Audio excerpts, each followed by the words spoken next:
At first he thought it was a growl. In the still darkness of the shelter, in the middle of the night, his eyes came open and he was awake, and he thought there was a growl. But it was the wind, a medium wind in the pines, that made some sound that brought him up, brought him awake. He sat up, and he was hit with a smell. It terrified him. The smell was one of rot, some musty rot that made him think only of graves with cobwebs and dust and old death. His nostrils widened, and he opened his eyes wider, but he could see nothing. It was too dark, too hard dark, with clouds covering even the small lights from the stars, and he could not see. But the smell was alive and full in the shelter, and he thought of the bear, thought of Bigfoot and every monster they'd ever seen and every fright movie he'd ever watched, and his heart hammered in his throat. And he heard the slithering, a brushing sound, a slithering behind his feet, and he kicked as hard as he could, kicked out and threw the hatchet at the sound, the noise coming from his throat. But the hatchet missed and sailed into the wall, where it hit the rocks in a shower of sparks, and his leg was instantly torn with pains, as if 100 needles had driven into him. Ugh! He screamed with the pain and fear, and skittered on his backside up into the corner of the shelter, breathing through his mouth, straining to hear. The slither moved again. He thought towards him at first, and the terror took him. Stopped breathing. He felt, and he could see a low, dark form, the bulk in the darkness, a shadow that lived, and now it moved away, slithering and scraping. It moved away, and he thought he saw it go out the door opening. He lay on his side for a second. He pulled a rasping breath and held it, listening for the attacker to return. But it was apparent that the shadow wasn't coming back, and he felt his calf and his leg, where the pain was centered, spreading to fill the whole leg. The finger gingerly touched it, and a small group of needles that had been driven through his pants and into the fleshy part of the calf.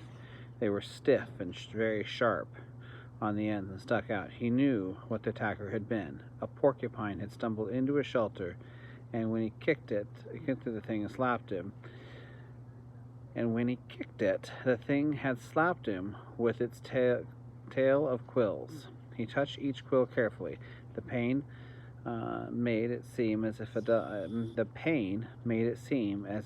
of them had slammed into his leg, but there were only 8, pinning the cloth against his skin. He leaned back against the wall for a minute. He couldn't leave them in, they had to come out, but just touching them made the pain more intense. So fast, he thought, so fast with things. When he'd gone to sleep, he had the satisfaction, in just a moment, that it was all different. He grasped one of the quills, held his breath, and jerked. The pain signals in his brains to his brain in tight waves, but he grabbed another, pulled it, and then another. And then when he pulled 4 of them out, he stopped for a moment. The pain had gone from being a pointed injury pain to spreading in a hot smear up his leg, and made him catch his breath. Some of the quills had driven deeper than others, and they tore when they came out. He breathed deeply twice, let half a breath out, and then went back to work. Jerk, pause, jerk, and 3 more times before they lay back in the darkness, done. The pain filled his leg now, and with it came a new wave of self-pity. Sitting alone in the dark, his leg aching, some mosquitoes finding him again, he started crying, and it was all too much, just too much. He couldn't take it. Not the way it was. He couldn't take it this way, alone, with no fire, and in the dark, and next time it might be something worse. It might be a bear. It wouldn't have been just quills in his leg. It could be worse. I can't do this, he thought again and again and again. I can't. Brian pulled himself up and was sitting upright in the corner of the cave, but he put his head down on his arms and his legs, with stiffness taking his left leg, and cried until he was cried out. He did not know how long it took, but he later had looked back on this time of crying in the corner of the dark cave, and thought of it when he had learned the most important rule of survival, which was that feeling sorry for yourself didn't work. It was just that it was wrong to do. It wasn't just that it was wrong to do or was considered as correct. It was more that it didn't work. He sat alone in the darkness and cried and was done. And when he was done with it, nothing had changed. His leg still hurt, it was still dark, he was still alone, and the self-pity had accomplished nothing. At last he slept again, but already his patterns were changing and his sleep was light. Resting dozed more than a deep sleep, with the small sounds awakening him twice in the rest of the night. In the last doze, perhaps before daylight, before he awakened finally in the morning light and the clouds of new mosquitoes, he dreamed. This time it was not of his mother or of the secret, but of his father at first, and then of his friend Harry. In the initial segment of his dream, his father was standing in the side of a living room, looking at him. It was clear from his expression that he was going to tell Brian something. His lips moved, but there was no sound, not a whisper. He waved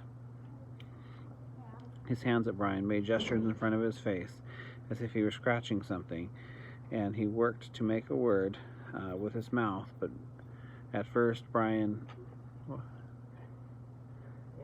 Oh, okay. I've only got like a page left. Okay. He worked with the word.